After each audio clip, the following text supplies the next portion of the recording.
Patuloy pa rin nating minomonitor itong low pressure area. Ito po yung bagyong Ada na naging isang low pressure area na lamang at huling namataan 685 kilometers silangan ng Davao City dito sa may area nga ng Mindanao. Hindi naman na natin inaasahan na ito pa ay magiging bagyo sa mga susunod na araw.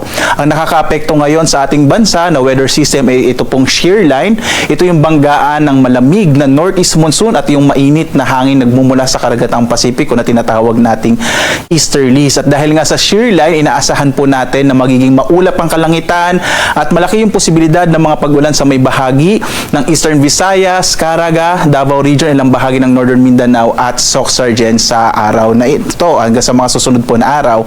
Samantala, northeast monsoon o amihan pa rin na magdadala ng malamig na hangin sa malaking bahagi ng Luzon at Kabisayaan at inaasahan din natin ng mga maihinang pag-ulan lalong-lalo na po dito sa may silangang bahagi ng Luzon, itong Cagayan Valley, kasama ilang bahagi ng Cordillera, Bicol Region, Aurora, Quezon, gayon din po sa ilang bahagi ng Mimaropa. Dito sa Metro Manila at nalabimbang bahagi ng ating bansa, inaasahan po natin ang mas maliwalas na panahon, maliit yung posibilidad ng mga katamtamang mga pag-ulan. Kung meron man po mga isolated rain showers, possible po mga mahihina lamang ito, mga light rains lamang ang inaasahan natin. At base nga sa ating pinakahuling datos, ay maliit pa yung posibilidad na magkaroon tayo ng bagyo dahil nga po itong low pressure area na dating bagyong Ada, hindi natin inaasahang magiging bagyo sa mga susunod na araw.